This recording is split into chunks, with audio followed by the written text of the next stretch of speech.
And you should never give up, because you just don't know when it's going to happen. When is going to be the time that that switch flips and they are ready for treatment, they're open to treatment, they're willing to have treatment. You just don't know when that's going to be. And so you can never give up. You have to always be there. And you have to rest in between. You can't let yourself become sick in their sickness. Mm-hmm. You have to do self-care, but always keep that communication open. And never forget to say I love you. In addition to the supportive network that you mentioned, is there anything else that you can think of that you found helpful for you and or Jesse?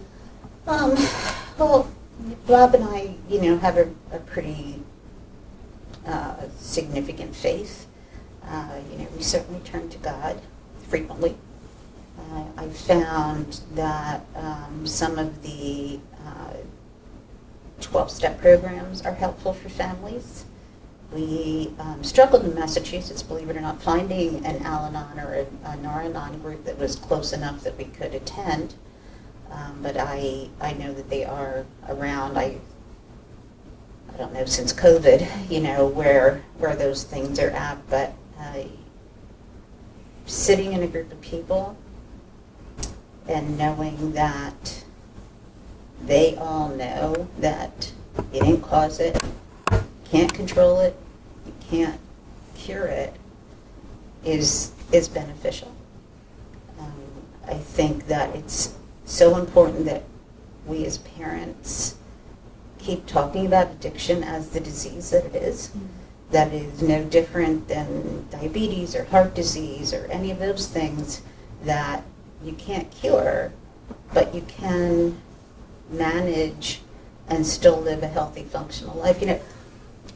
When Jesse passed, they had a condo, he had a job, he had a car, he had a beautiful little boy who looks just like him.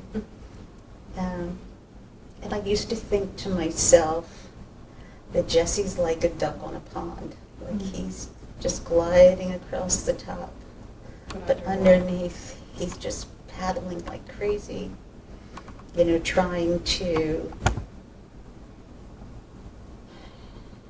let the whole world see what he really wanted in his heart. I mean, nobody wakes up one day and thinks, I want to become addicted to something. I want to break my parents' hearts. I want to, hurt my kids. Nobody ever thinks that. They hate their disease. And he told me that more than once. I hate this. If I could get clean and stay clean, I would do it.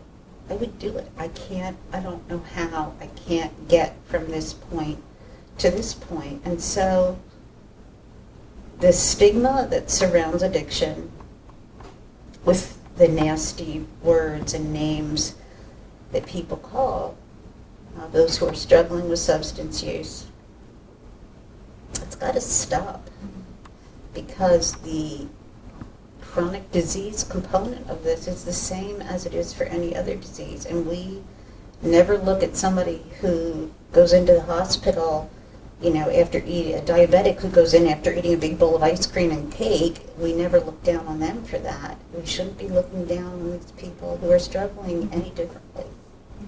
So I think for myself and for my husband, being able to work in that and try to combat that stigma, I think that that's something that we need to continue to do. We need to keep hitting up our legislators to work towards making substance use not criminally penalized anymore, to make medication-assisted treatment available for everyone. I think those are the things that we have to take